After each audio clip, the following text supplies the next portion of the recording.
2 दिसंबर 1984। भारत की एक ऐसी रात जिसे दुनिया आज तक भूल नहीं पाई।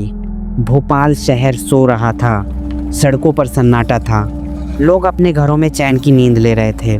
लेकिन उसी रात धीरे धीरे हवा जहरीली बन रही थी और किसी को इसका अंदाज़ा तक नहीं था। भोपाल की यूनियन कार्बाइड फैक्ट्री के अंदर एक जहरीले केमिकल टैंक में प्रेशर बढ़ रहा था। शुरुआत में सब सामान्य लग रहा था, लेकिन कुछ ही देर बाद वो प्रेशर कंट्रोल से बाहर जाने लगा। फैक्ट्री के अंदर काम कर रहे कुछ वर्कर्स ने अजीब स्मेल महसूस की, लेकिन तब तक बहुत देर हो चुकी थी। अचानक एक जहरीली गैस फैक्ट्री से बाहर निकलनी शुरू हो गई। मेथिल आइसोसाइनेट, इतनी खतरनाक गैस कि इंसान कुछ मिनटों में मर सकता था। धीरे धीरे वो गैस पूरे भोपाल शहर में फैलने लगी। लोग सो रहे थे, बच्चे अपने माता पिता के पास थे। किसी को पता नहीं था कि मौत उनके घरों तक पहुंच चुकी है। फिर अचानक लोगों की आंखों में तेज जलन होने लगी, सांस लेने में तकलीफ शुरू हो गई, खांसी रुक नहीं रही थी। लोग नींद से उठे, लेकिन उन्हें समझ नहीं आ रहा था कि आखिर हो क्या रहा है। कुछ लोग घरों से बाहर भागे, लेकिन बाहर की हवा और ज़्यादा जहरीली थी। पूरा शहर धीरे धीरे जहरीले धुएं से भर चुका था। सड़कों पर भगदड़ मच गई। माँ अपने बच्चों को लेकर भाग रही थी।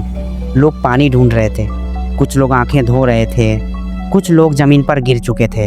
हर तरफ सिर्फ चीखें थीं। कई लोगों की सांसें भागते भागते ही रुक गईं। कुछ लोग सड़क पर ही मर गए। अस्पतालों में हजारों लोग पहुंचने लगे, लेकिन डॉक्टरों को समझ नहीं आ रहा था कि आखिर ये कौन सी गैस है। किसी के पास प्रॉपर इन्फॉर्मेशन नहीं थी। लोगों की आंखें लाल हो चुकी थीं, फेफड़े जल रहे थे, बच्चे जोर जोर से रो रहे थे। कई माँ बाप अपने बच्चों को बचा नहीं पाए, और सबसे डरावनी बात, कई लोगों को ये तक नहीं पता चला कि उनके परिवार के कितने लोग जिंदा हैं। सुबह होते होते भोपाल बदल चुका था। सड़कों पर सन्नाटा था, लेकिन वो सन्नाटा डरावना था। हर तरफ मौत दिखाई दे रही थी। अस्पताल भरे हुए थे। लोग अपने परिवार वालों को ढूंढ रहे थे।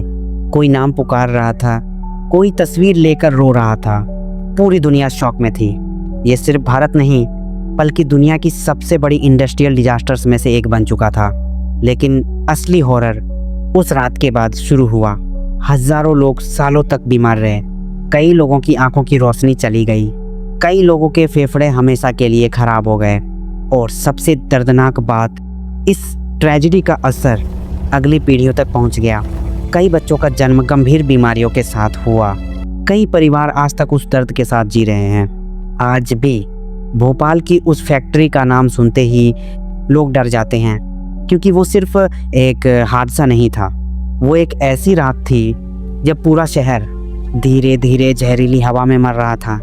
और शायद भारत उस रात को कभी नहीं भूल पाएगा।